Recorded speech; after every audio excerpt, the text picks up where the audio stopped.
A blessed day to you. I am Bishop Ruben Abante, and I'm the senior pastor of the Lighthouse Bible Baptist Church. I'd like to invite you now to be with us as the message of the Word of God is preached from the pulpit. I'd like to turn you over now to our Lighthouse Coming Together, and I pray that you'd be blessed with the message.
Thank you, choir.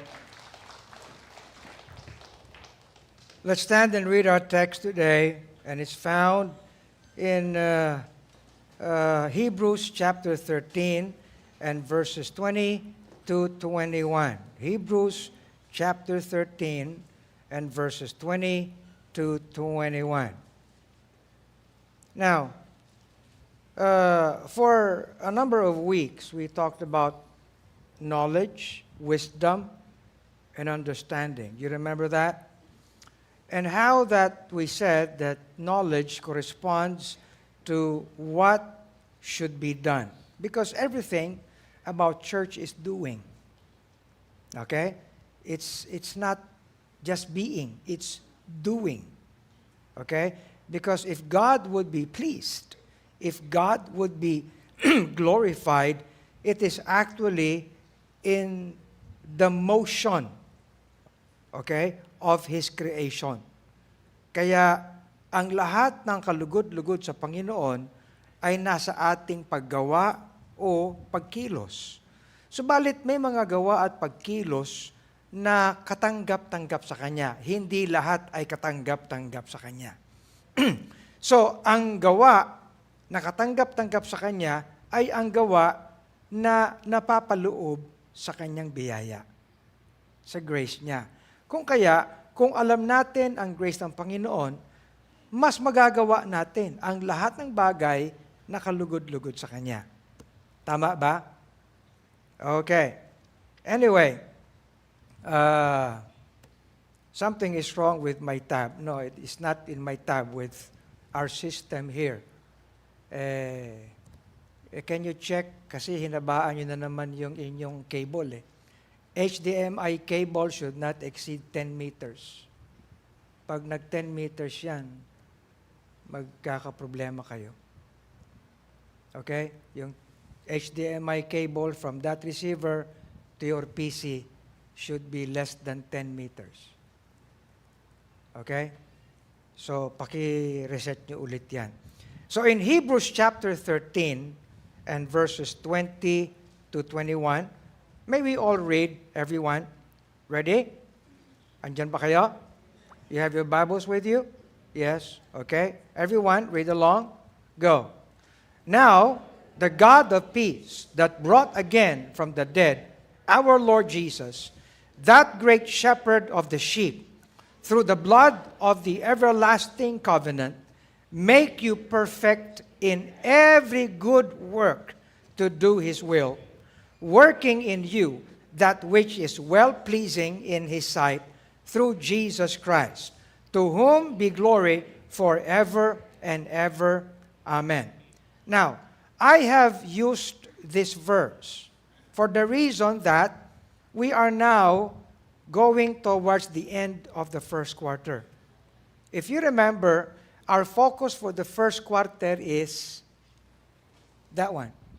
Working in you that which is well-pleasing in His sight. Okay?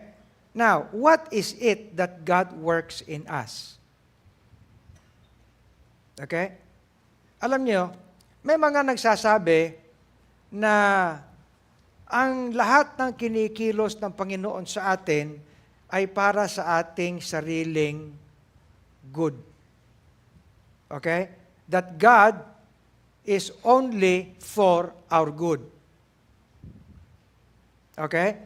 Tapos isa-cite pa yung verse na I have good plans for you. Okay? Realize this, that this world brings us bad things. We never wanted them, but they come to us. Okay? What God works in us, is the things that we can do that please Him. Because that is the very principle of all creation. Okay? Kaya, ang sabi dito, through the blood of the everlasting covenant, through whatever that He can extend to us, that He will make us perfect according to His word, so that in every good work, we can do His will, and that is because He works in us. He fulfills in us, okay, that which is well-pleasing in His sight. Okay, now, our faces and our bodies are not pleasing before God. Do you agree? Okay, no. Our appearance, our flesh, cannot be pleasing in God's eyes. It is what we do that we please Him. Amen? Because a person may not look good, but he can do good. Okay? You understand? But how can a person do good except that Christ and His grace be strong in him? You understand? Okay. Kung kaya sa atin sa Lighthouse, we teach everyone how we can do the good so that God would be pleased. If we do not please God, there is no reason for our existence. Tama? Ha? Are you listening? Much like whatever gadgets we have. Okay? If you have a gadget, you would like that gadget to be of use to you. Correct? So, if a gadget will not be of use to you, what do? You set it aside. So, it is a serious thing for us to be able to do the good that pleases God. Okay. Colossians 1:9-10. For this cause, the Apostle Paul writes to the church in Colossae, since the day we heard it, do not cease to pray for you. Okay? So, tayo, sometimes we pray for each other. And what would be our prayer? That you will be blessed. Lahat ng panalangin, ganun eh. No, the prayer should be that we would rise above all things so that we can be perfect to do good. Okay? And to desire that you be filled with the knowledge of His will.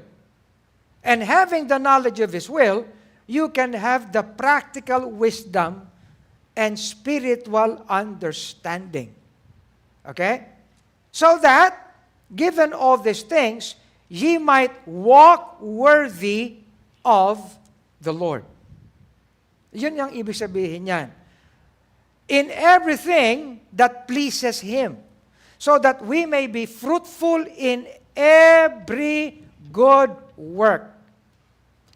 And as we be fruitful, then we continue to increase in the knowledge of God.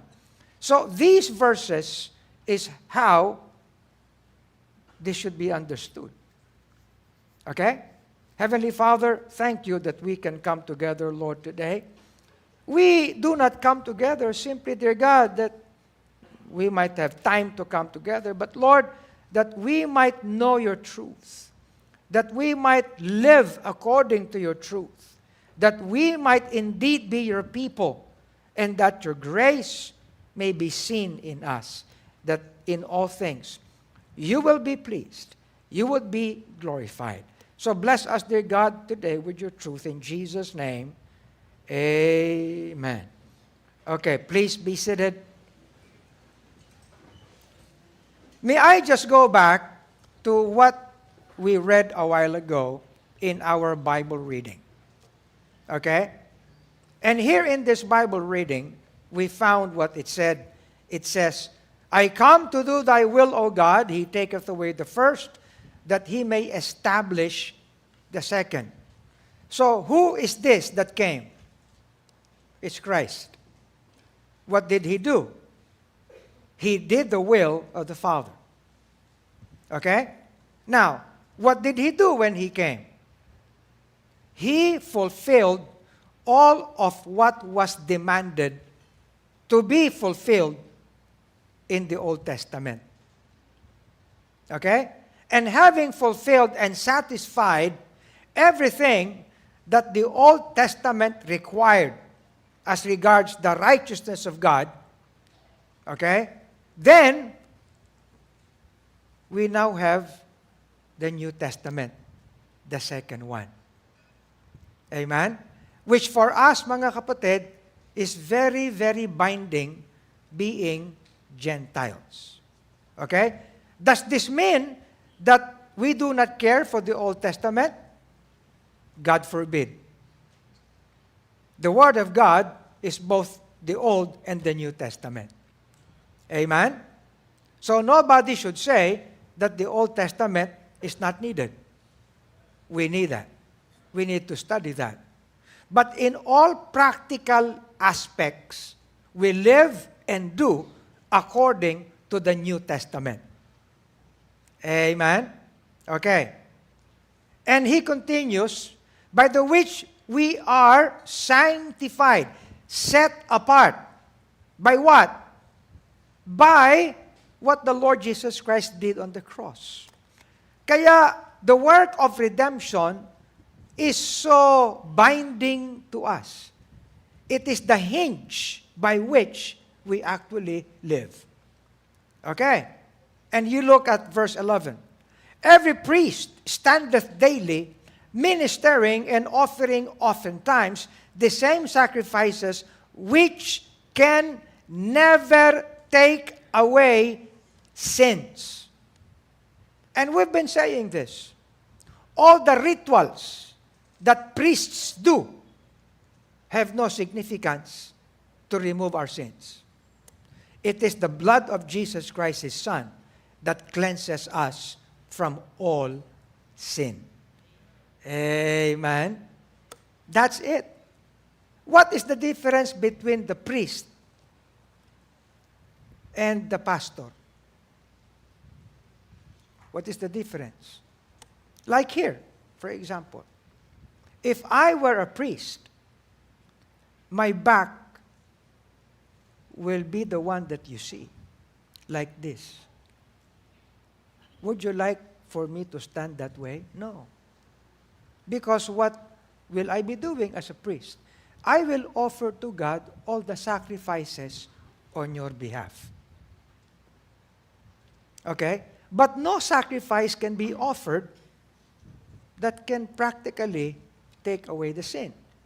Kaya ito, every priest, whatever religion, they offer oftentimes the same sacrifices which can never take away sins.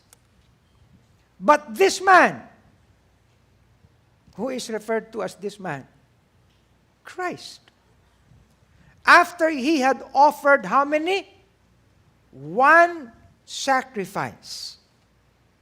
Okay? For sins and forever. Completed everything. No? In fact, he sits down on the right hand of God. For by one offering, he hath perfected forever them that are sanctified, them that are set apart for him. Now, you know, a lot of churches do not care to understand what this truth means. Okay? But we need to even today. In fact, especially today. Okay? Whereof the Holy Ghost also is a witness to us.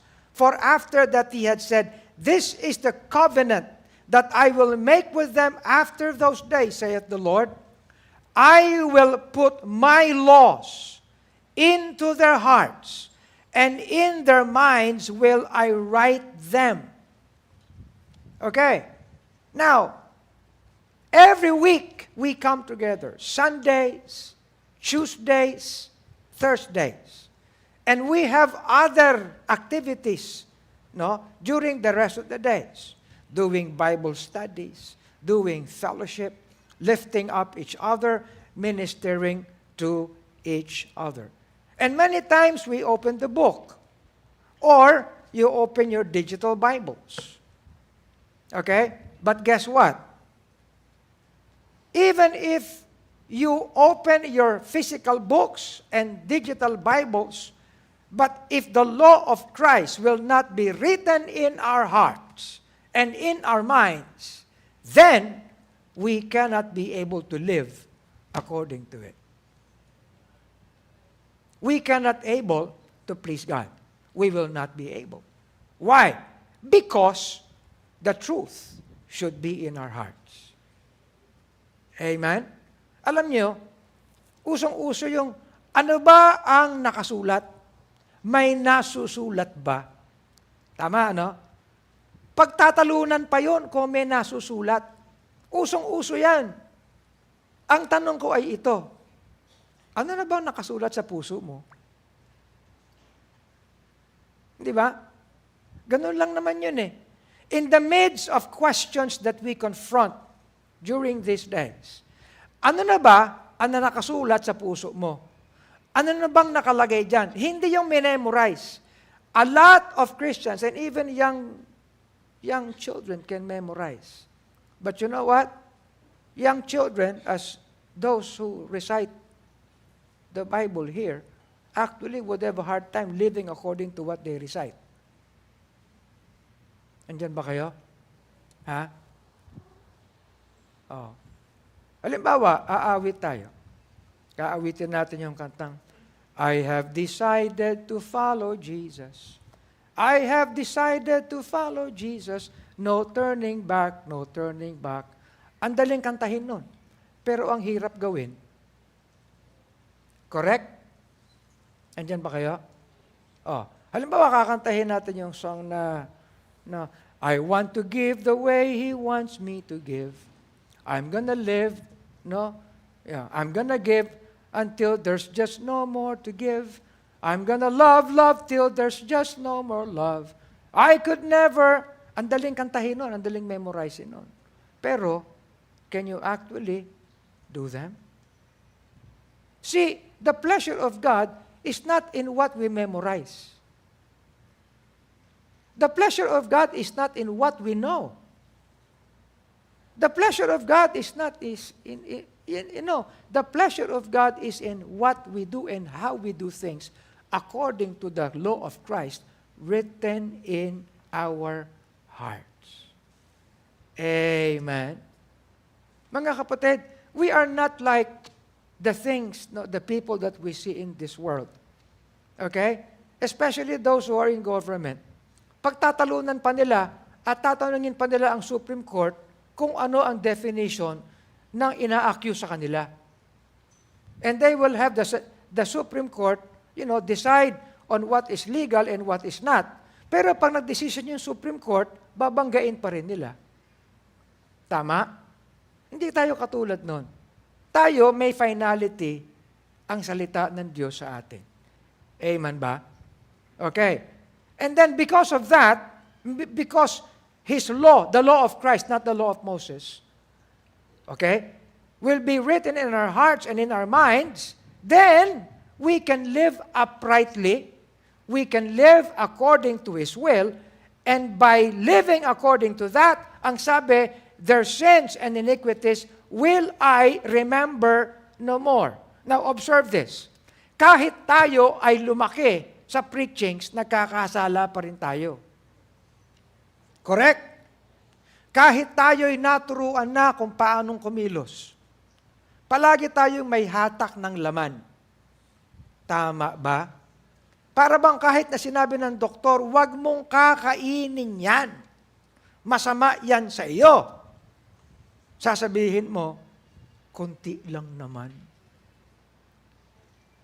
At nung magsimula ka ng konti, nakalimutan mo na kung gaano ka konti ang kinain mo. Naubos mo yung buong planggana. Ganun lang naman yun eh. Di ba? Okay. Hindi mo alam nang may nakakakita sa iyo na alam ikaw ay may kalalagyan. Kumain ka, nakita ka nila. Ang katiwiran nila, uy, bakit siya? Nakain niya. Ako bawal. Kakainin ko rin yun. O hindi ba?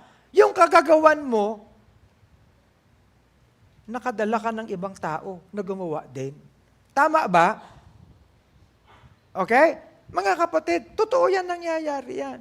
Kaya tuwing lang sa atin tayo naririto, pinaaalala natin ang lahat. Okay? Therefore, brethren, having therefore boldness to enter into the holiest by the blood of Jesus. Look, just read that verse. Having boldness therefore. What would be the typical attitude of one believer if you see this verse? What would be the typical attitude?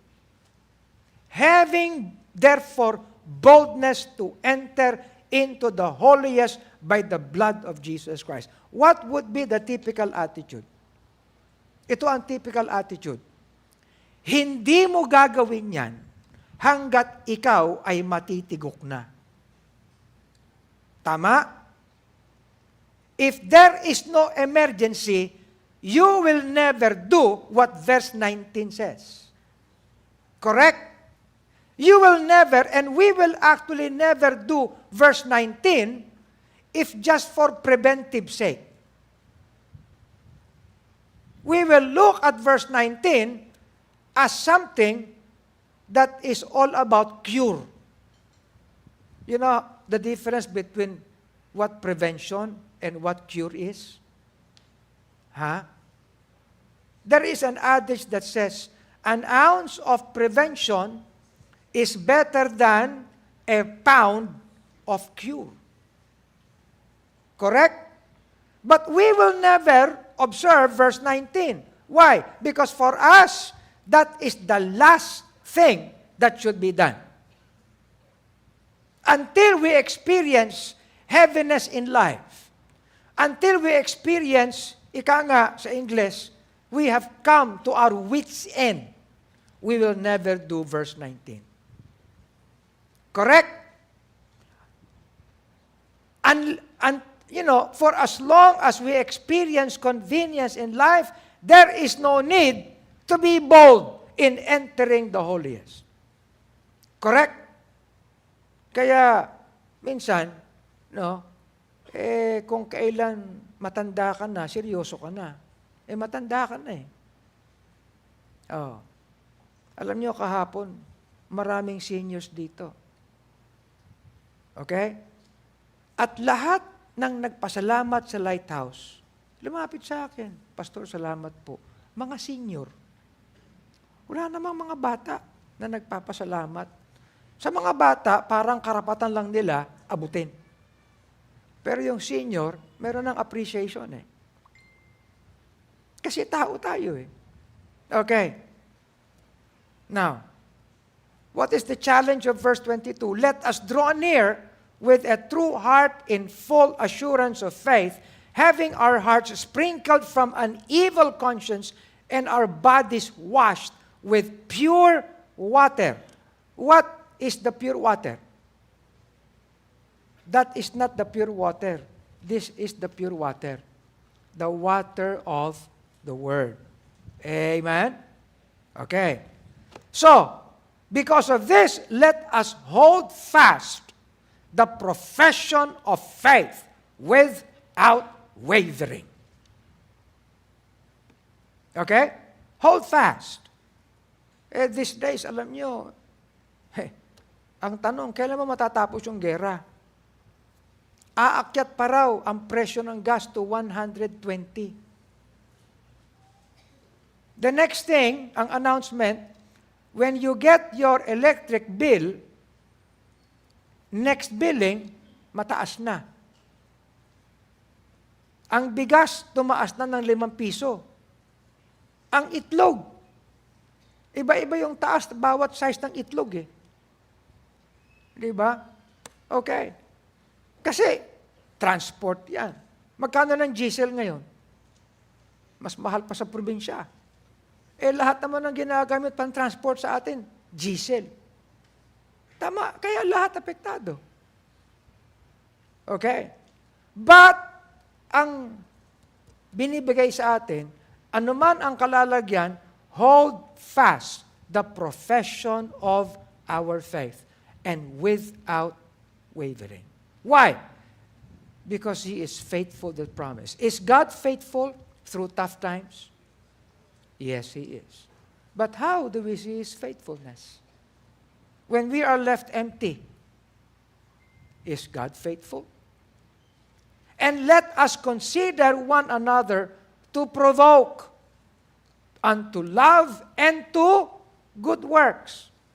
Mga kapatid, ito ang provoke na maganda. Kasi lahat ng provoke, negatibo Pero ito yung provoke. Actually, this is what lifting up means. The ministry of lifting up. And then, verse 25, not forsaking the assembling of ourselves together, not forsaking the coming together of our own selves, but exhorting one another, and so much the more, as you see the day approaching. What day? Any day. Okay. Now, mga kapatid, ito ang springboard natin for this message. Okay?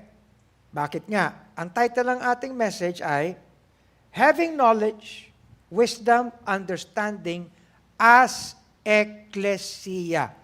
Now, in the past, the knowledge, the wisdom, and the understanding, we applied to every individual. And what we're saying right now is, this knowledge, wisdom, and understanding should be applied to us as Lighthouse Bible Baptist Church. That we would have common knowledge, common wisdom, and common understanding because of the Christ that we all have. Amen? You know, I met with our publication team. The publication team that came up with this. Have you read this? Kayo mga nakakita nito. Na-appreciate nyo ba? Ha? Can you imagine? 50 years they contained in 100 pages. 50 years. Mahirap yun, ha? Okay? Kaya wag niyong sasayangin to, mga kapatid. If you are part of Lighthouse, know the story. Amen? Keep this. Balik-balikan natin. Wag lang yung picture. Wag lang yung nakita niyo yung picture ko. Ganito pala itsura ni Pastor nung araw. Tapos doon tatatawa ka. Di ba? Okay. But get to know the story of the grace of God in us. That we have gone through many situations. But God remained true. When He supplied us with sufficient grace and strength that is perfect in every weakness. Amen. Ayan. Kaya maganda, mga kapatid, pinagmamalaki ko ito eh. Marami na ang humanga dito. Hanggang kahapon, yung mga bisita ko, binabasa ito. Okay. Pero ang sabi ko sa ating team, well, praise God for what you accomplished in Lighthouse Prison. But, this is not the end. This is the beginning. Because right now, dahil panibago ng yugto ng ating existence, ng ating ministry, we will now require lahat ng ating teams, lahat ng ating ministries to be seamlessly related to each other. Seamless. Diba? Ibig sabihin, nung ginawa po ito, naku, hirap na hirap kumuha ng mga picture. Kung saan-saan kinukuha yung mga picture. Okay? Kasi we have our ministries parang stand-alone lang. Yung iba, parang pang video lang. Yung iba pa. Kaya dapat ay seamless na.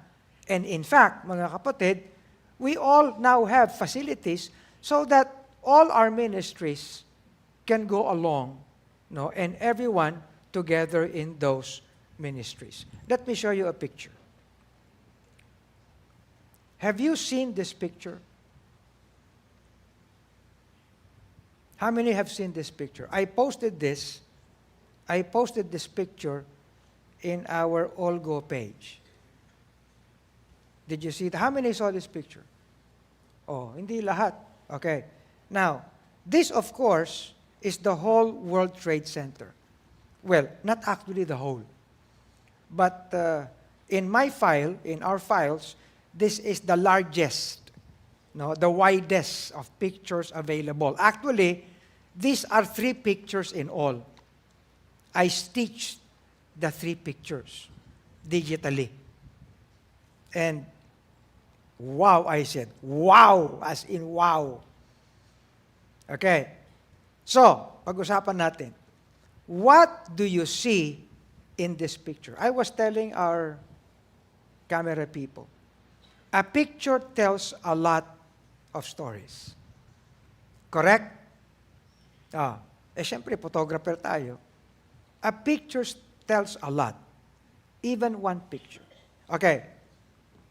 Let's talk about what we do in our ministries. What are the ministries we have?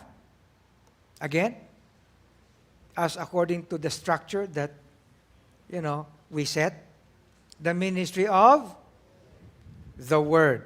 Look at this. Where do you find the ministry of the Word? Palagay ko it's here. Correct. The ministry of the Word. What is the next? The ministry of serving. Right? Where is the ministry of serving here? Did you see this? This portion here? Ano yan? Yung ating mga kapatiran sa Italy, nagdala ng kape. Sila ang nagbubrew ng kape at nagse-serve ng kape. You remember that?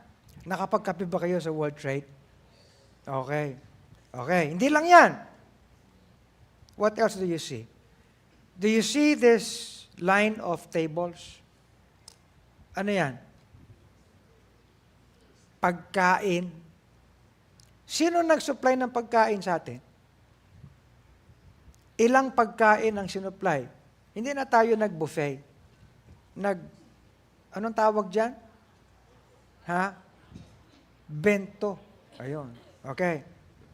So, sabi sa atin, Pastor, ang dami nyo. Kulang ang tao namin mag-serve. Walang problema. Sanay kami sa ministry of serving.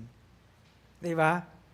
Kaya, nilagay lahat ng pagkain dito, yung mga nagse-serve sa atin, ang lahat na nag-serve. Correct? Sino sa inyo ang nag-minister ng serving? Doon. Yan, itong mga batang to. Yan, wow. Oo. Di ba nagse-serve kayo? Anong sabi niyo? Busog pa kami. Nagbibigay na naman kayo ng pagkain.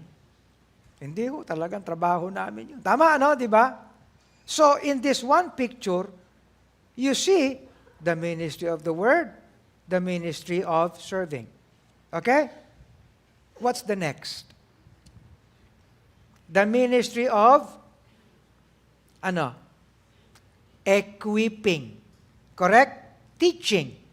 Ibig sabihin, we teach so that people may do effectively. Correct? Now, you see these lines of tables? Those were designed so that the ministry personnel may be able to explain and get people to come on board sa ministries so that they may be equipped. Tinuturuan. Hanggang dun sa dulo. Tama ba? Okay? Ministry winners ang tawag natin. So, nag-i-equip sila. Correct? Ano pa? What's the next? Ministry of lifting up. Correct? So, where is the ministry of lifting up? Enlarge natin. Di ba nakikita niyo yun? The choir and the orchestra. Good? Ayan, mga kapatid. Siyempre, sa likod, nandoon yung Lighthouse Theater Philippines. Sa likod ng itim na yan. You remember that? Ministry of lifting up. Ini-exhort. Okay? Kung kaya namin gawin to, kaya nyo rin gawin to. Amen? So, anong susunod? Ministry of supplying. Nakikita niyo ba yung naka-line up dito? Ayan, Ayun, hanggang dulo. Ano yun? Yung mga offering boxes. Tama? Hanggang dito may supply. Okay? Nakikita niyo ba lahat ng decor doon? Supply din yun. Loob pa lang yan, nasa labas pa ng World Trade. Correct? So, patapos yung ministry of supplying, ano yung susunod? Ha? Ministry of leading and organizing. Do you see how organized these seats are? Ayan, no? Yan ba mahuhulog sa langit na ganyan na yan?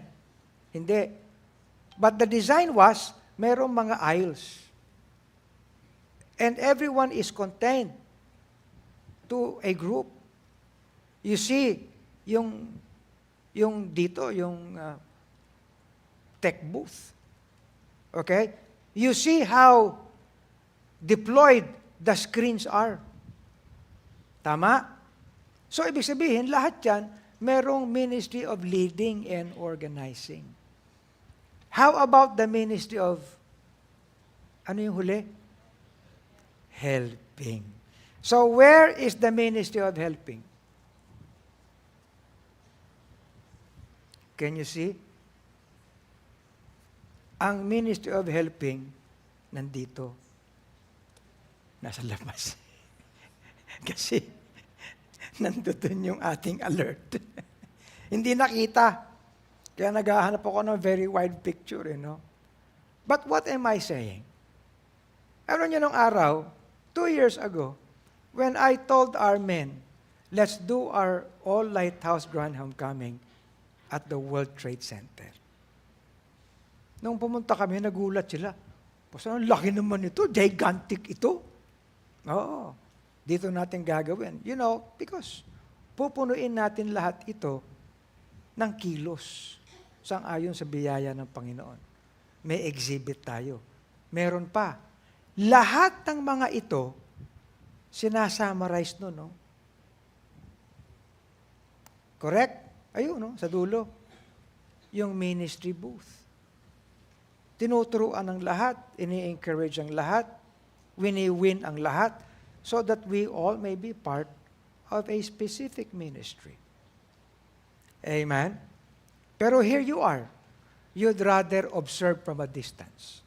Ang paborito niyong song, From a Distance. Ganun lang. Wala.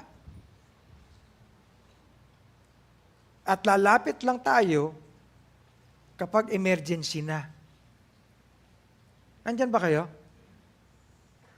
Kaya, mga kapatid, ito ang dapat nating ma-appreciate sa kung ano nangyari. Tapos na ang Olgo. All Lighthouse Grand Homecoming. I appreciated it yesterday. I came early and greeted everyone, preparing for our community wellness outreach program. Nung makita ko palang maaga ang lahat ng tutulong na magtatrabaho, I was praising God already. Kasi everyone goes to their respective places. May diligence in doing what they should. I appreciate Brother Rene. Binibiro ko na nga yan Kasi all throughout all our community wellness outreach program, walang ginawa yan kundi magbukas ng pintuan. Pumasok pa ako Pati ako, pinagbuksan niya ng pintuan. Di ba? Everyone. That is what Lighthouse is. And when everybody comes here, and even our partners, have you observed, lahat nakangiti Tingnan niyo yung mga pictures na posted natin. Lahat masaya. Pagkatapos ang sasabihin, until next time po, Bishop. Yes! Sa September yan. Are you listening? Now that Olgo is over, ilang linggo na nakaraan, paano na? Di ba? What is in store? Mag-aantay na lang ulit ba tayo ng next 50 years? May nag-suggest sa akin, Pastor, pwede naman palang gawin yan. Ang ganda. Okay? Gawin natin every 10 years. Naku, matindi ito kung every 10 years, pambihira. Okay? But you know what? The point is, we do not need to wait for significant years. Correct? We do not need to wait for situations when we can do things. because we need to do them diligently together. Amen? Okay. Ngayon, the Lord Jesus Christ, when He came, observe, we all actually begin with how the Lord began. Now, ang sinasabi sa John, no, ay that which was from the beginning, which we have heard, which we have seen with our eyes. This is 1 John. Okay? Who was from the beginning? Of course, is Christ. Which we have heard. So, the Lord Jesus Christ, no, Himself displaying the glory of God. Correct? And we beheld His glory. The glory as of the only begotten of the Father, and that glory was full of grace and truth. So, ibig sabihin, when the Lord Jesus Christ came, what He did was actually a full display of the grace and truth of God. Amen? Tumigil ba ang Panginoon when He came? Hindi. He kept walking. He kept ministering. He kept doing miracles. Correct? Okay. In fact, He had said, there is no pillow for Him to lay His head. Correct? So all of what He did was motion. He did. Okay? And as He did, He was heard. And then, He was also seen with physical eyes. Okay? And then, John says, hindi lang namin narinig o nakita. We have felt Him. Handled Him.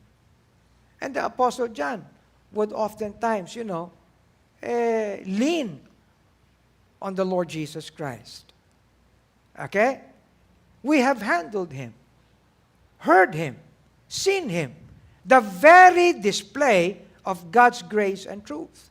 The life was manifested, and again He said, we have seen it. And because we have seen, we bear witness. Okay?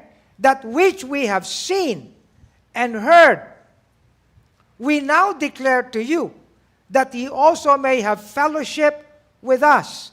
And truly, our fellowship is with the Father and with His Son, Jesus Christ. And these things write we unto you. So we have this, so that your joy may be full.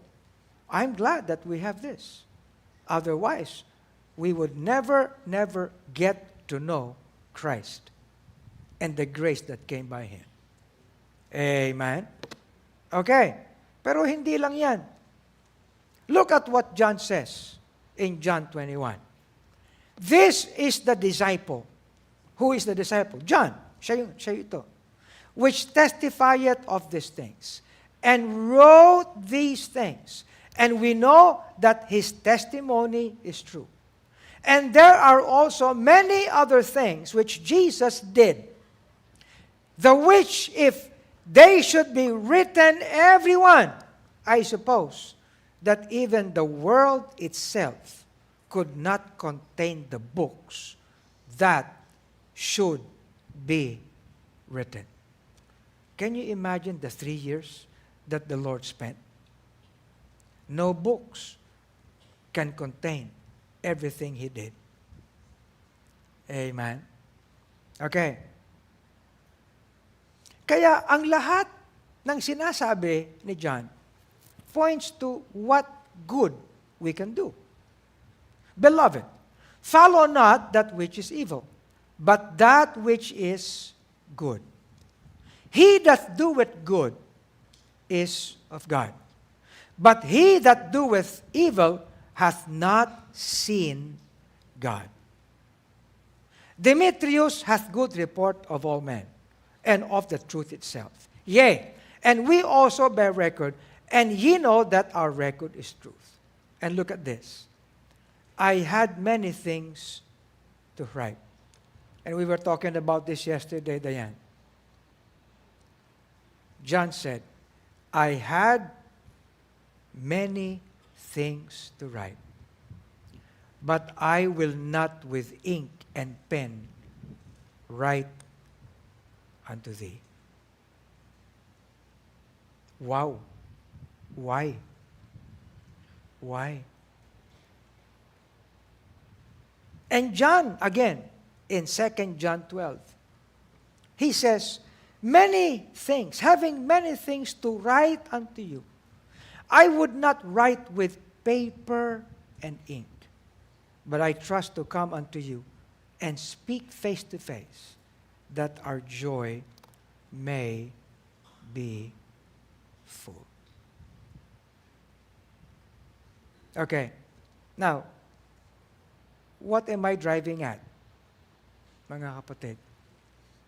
The way I preach, no, the manner, the style, and the instruments I use have been changed through the years. Nung araw, pa nagpipreach ako, notebook eh. Pa-English pa ako. Grabe ako mag-English nung araw eh. Nakikita ko, dik eh. Ngayon, much Tagalog na. Okay. Tapos, nagkaroon tayo, naalala niyo ba nung meron tayong projector ditong, yan, ang laki-laking projector, ang mahal-mahal. Wala pa tayo nito. Nauso yung PowerPoint. Nagpa-PowerPoint ako. Okay? Nagbago. Ngayon, meron tayong LED. Nung araw nga, LED, okay lang. Ngayon, ganito na.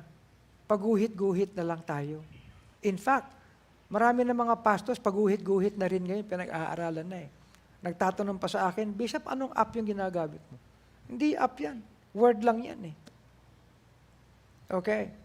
Pero, I point you to the right things talaga. So that you will see. Pero you know what? The more effective way is when we appreciate all this, the truth will then be written to our hearts.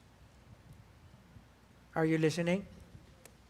Otherwise, mga kapatid, I appreciate those of you who, yung bang yung nagte-take note kayo. Nung araw, ang pagpipreach, pa-outline pa. O. Ang first point is, siyempre, first point. Ang nire-record niya yung outline. Tama, no? Pero ngayon walang outline eh. Puro verses. Iba pala. Sabi sa akin ng isang pastor, yung nag-Grace Fellowship tayo. Sabi sa akin, Pastor, ibang klase. Mas maganda pala kung ang pinupuntahan natin yung verse mismo at tinatalakay natin, mas maliwanag lahat. Mas nasa konteksto. Of course. Nung araw kasi, binabasa lang ang Bible eh. Binabasa lang ang scriptures. Anyway, but this is now significant. Ngayon, mga kapatid, ang dami nating kaparaanan so that the message may be brought to people. Correct? Meron tayong visuals. Okay? Meron tayong kung ano-anong mga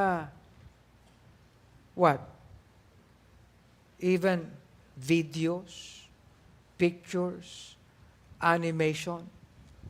You know, I appreciate it when Brother Eric would fill the pulpit. Pagkatapos, isi-synthesize niya yung preaching ko at gagawing mas magandang block diagram. Di ba? Mas naiintindihan. Maganda eh. Ibig sabihin, lahat may kaparaanan. Why? Talagang ang punto natin ay maitanim ang katotohanan sa ating buhay, sa ating puso, sa ating isip. Andiyan ba kayo? Amen? Like one picture tells a lot. You see?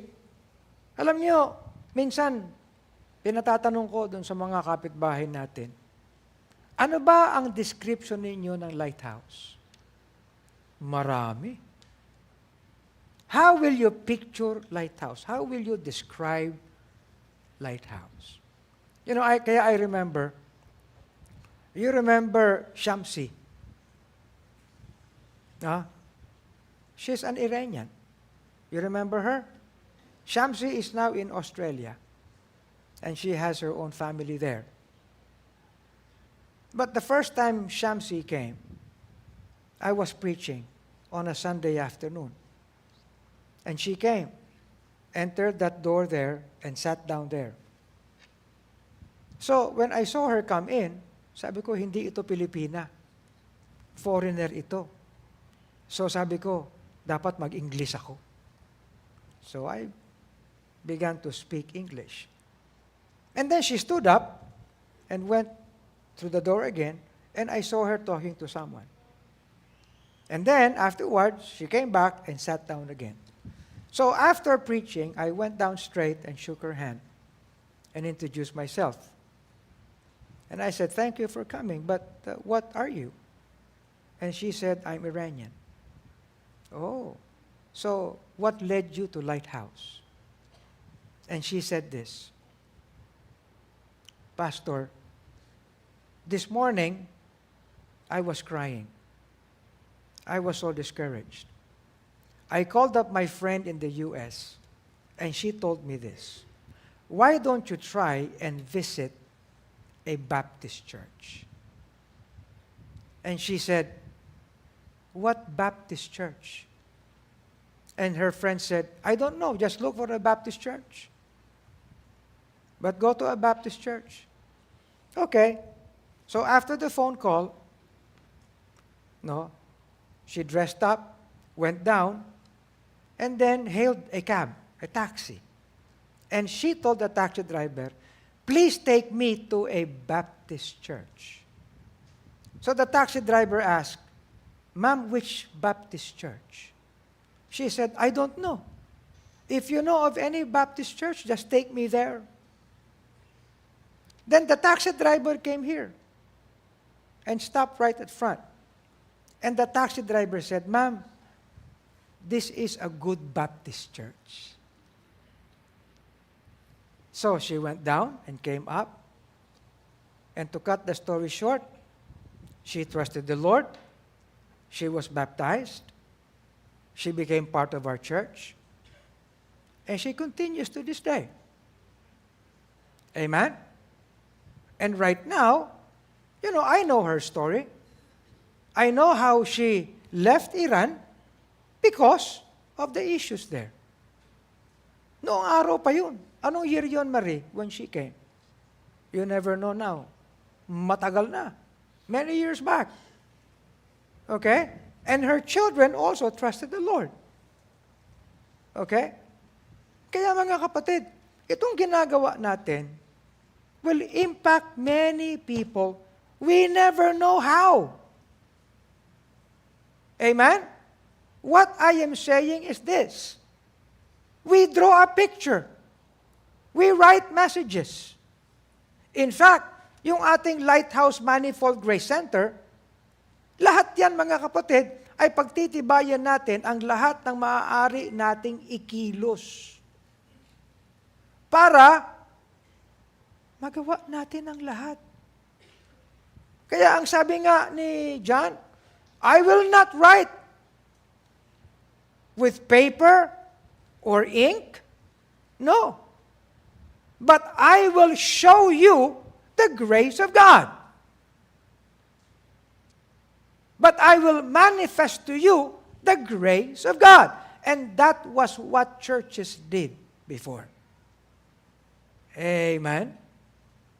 Kaya mga kapatid, tayo sa Lighthouse, we do everything.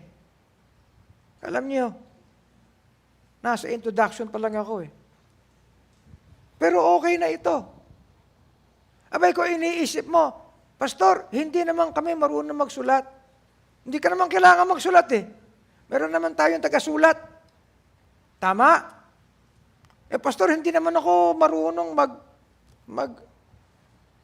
mag-act sa entablado. Hindi naman kinakailangan yun. Meron namang nandoon eh. Tama ba? Pastor, hindi naman ako marunong mag-preach. Lalo na. Huwag mo na ako agawan. Hindi ba? Pastor, hindi naman ako marunong sa music. Okay lang yan. Okay? Pastor, hindi naman ako maalam sa ganito. Hindi naman ako marunong magluto. Abay, alam niyo ba, definitely, yung mga bata, lalaki yan eh. Anong makikita nila na wala kang ginagawa? Samantalang, the work of the church is to do, and to do everything according to how God should be pleased. Amen? Eh ngayon mga kapatid, nung araw ng pandemic, alam ba natin kung anong gagawin natin? When we closed this door, and when we said, lockdown tayo, okay? Sabi ng government yan, uwi tayo lahat. Did we know what we would do? No. But we were instructed. Daily, we listened to God's word. Daily, we sang. And then eventually, we began to organize ourselves. Tama? Okay. When the cases of COVID-19 came, somehow we could do something. We could not do everything, but we could do something. Amen? Until the time came that our very place here became, alam niyo kung anong tawag dyan, naging bagsakan tayo ng maraming bagay. Bagsakan tayo ng, naalala niyo ba yun, naging bagsakan tayo ng face mask? Ha? Naging bagsakan tayo ng manok? Frozen chicken? Alam niyo ba yun? Ha? Naging bagsakan tayo ng bigas? Alam niyo ba na naging bagsakan pa tayo ng kaban-kaban na munggo? Munggo? Alam niyo ba yun? Bakit? Because we were showing people that we could not be stopped because of the grace of God. And now, we look back. Ibig sabihin ba, tinawid tayo ng Panginoon para ngayon magpahinga tayo? No, we will do more. We will be a church that collectively and altogether would have knowledge and wisdom and the understanding of Christ. So what's the call? What's the call today? The call is this. Do not say you cannot do anything.